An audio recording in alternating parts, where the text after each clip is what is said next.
Hi everyone, how are you doing? Hope you're good, hope you're fine. Welcome to Lawyers Infohub.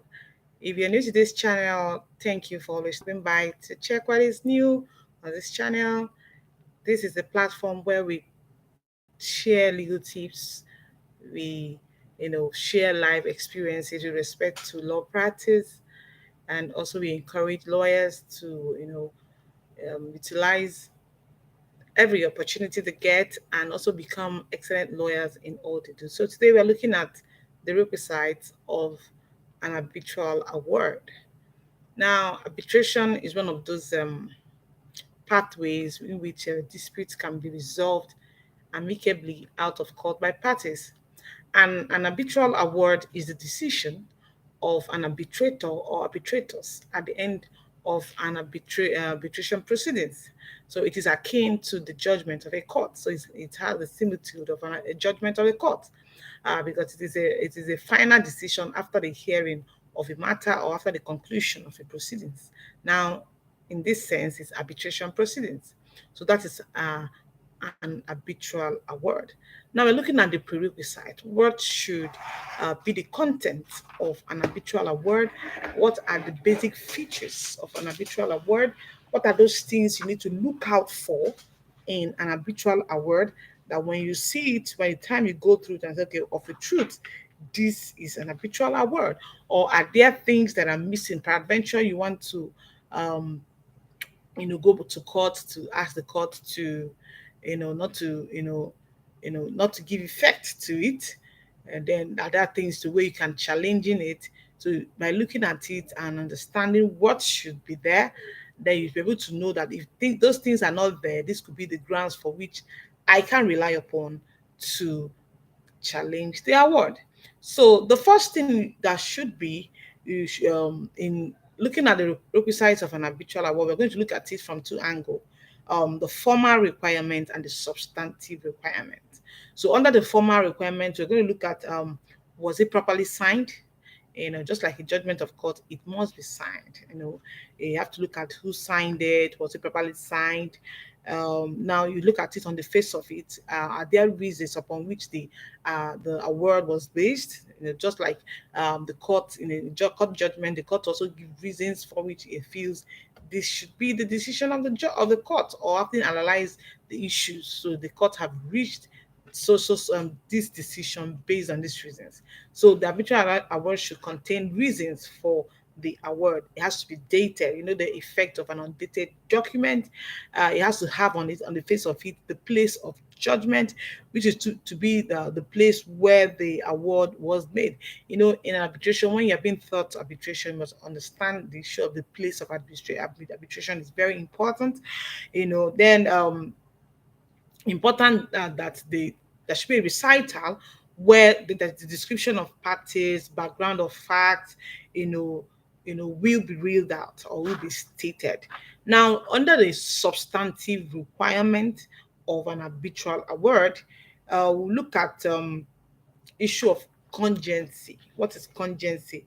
The award should be, in fact, an adjudication of matters in dispute, not just an expression of opinion.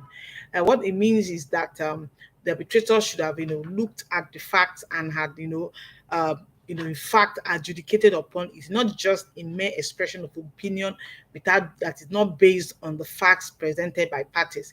So it should be an adjudication of the matter in dispute. It should not be um, uh, uh, um, an award based on something not related to the disputes between parties. So an adjudication of the matters in dispute, not just an expression of opinion. This is very important under the principle of contingency, which is one of those things you have to look out for. It's one of those things you have to look out for when you see an award. This is one of the things it should contain. So under the substantive requirement or prerequisite is the principle of completeness. So you have to look at it. The award must address all the issues submitted, by parties. Um, you understand that sometimes you see that in an award it address some issues and it didn't address some issues, then it's incomplete and it could be a ground to challenge it. So it must address all issues raised by parties or submitted by the parties, and uh, and the arbitrators must be able to look at the relief sought, and also and what is being granted to each of the parties. It has to be specific, it has to be complete. you know After having looked at all the issues and the relief sought, did relief one fail? Did relief two succeed? If relief one failed, what happens to relief two? Maybe relief one failed, relief two succeed, just like what happens in a court judgment, or how a court judgment should be. So, an arbitral award must be complete in respect to the resolution of all issues of relief sought by parties. Now, there's the principle of certainty. Certainty. The award must be precise. It must be definite in relation to the matter submitted before the tribunal by parties. It has to be precise. It has to be definite. It should not be generic in terms of if there is um, um, reliefs granted to a party. It has to be direct, it has to be precise. It shouldn't be such that it's dependent on some other thing, or dependent to the happening of something to be done by a third party. Now you have the principle of finality. Principle of finality. The award must not be provisional. It must dispose all issues, just like what happens in the other principle I mentioned. It must not relegate it to the to a third party in terms of the award is not dependent on the action of a third party. No, it has to be a final award. It has to determine all issues. It must not be provisional. It doesn't need to leave any of its duties to a third party. Now, these issues or the features I listed out is very important. So when you see an arbitral award, these are the things you have to look out for. Was it signed? Does it how on the face of it, are there reasons for the arbitral award? Was it dated?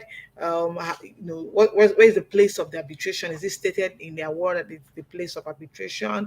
Who are the parties in the in the arbitral proceedings? What are the background facts? What happened? Why are the parties? Why are the parties?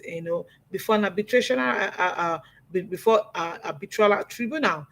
So these are the things you should look out for. You should look at whether is there the award on the principle of contingency.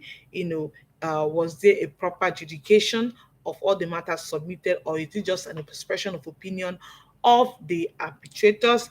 Although the principle of completeness, you have to look out for that the award addresses all issues that were submitted by the party or either of the parties. The other principle of certainty, that the award must be precise, definite. It must not be, it has to be specific. It has to address the issues, not addressing a whole lot of things without addressing specifically the issues submitted by parties. I also talked about finality, the fact that the award must not be provisional. It must dispose of all issues submitted by parties. It must not leave it to a third party, or it must not be dependent on the action of a third party. You must understand that when issues are being, disposed of by an arbitral award, tribunal, under the principle of res judicata, it cannot be relitigated or arbitrated again. So it is synonymous to what happens in the court. Is very important. So these are things you also look out for. For example, a client comes to you to say, okay, we were at a arbitration tribunal, and all the at some point there was a proceeding, you know, whereby arbitrators try to mediate, or try to, try to, look into the matter. Then it will occur to you as a lawyer that this matter it is a subject of arbitration. So you need to understand, was there an award? What happened? Was it concluded?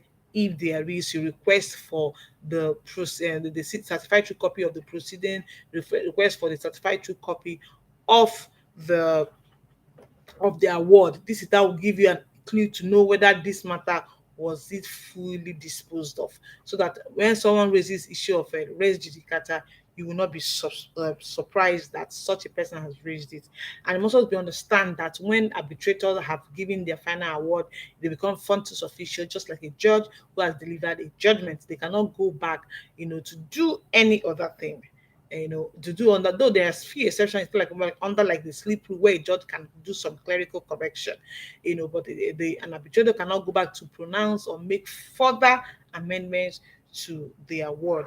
So it's very, very, very important to understand. These are like the basics in arbitration, understanding the requisite, the features, the requirements of an arbitral award. So I hope you'll be able to learn something today on the requisite, the formal requirements, the substantive requirement of an arbitral award, what it should contain, what should be there, what you should look out for. I just hope you've learned something from today's class.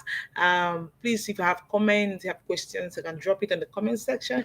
It will be attended to. For you have not yet, who is yet to subscribe to the channel, please do hit the subscribe button, share this video, like this video, share it to someone who need to understand what an arbitral award is, what are the features, knowledge, and don't be stingy with knowledge. Share knowledge when or how, any way you can. So I just feel that we've been able to, list one or two things that is new to you, or even if you know it, this is an added knowledge, so that you can also, discuss with others, let others know that you've learned something today. So make it the classes will make it so easy and simple, so that for ease of retention. So friends, it's been a wonderful time. Just take care of yourself and know that the sky can be your starting point. There is nothing difficult. Once you put your mind to it, you can achieve it. Do have a beautiful time. Do have a beautiful day. Do enjoy yourself and know that you're the best. Do take care.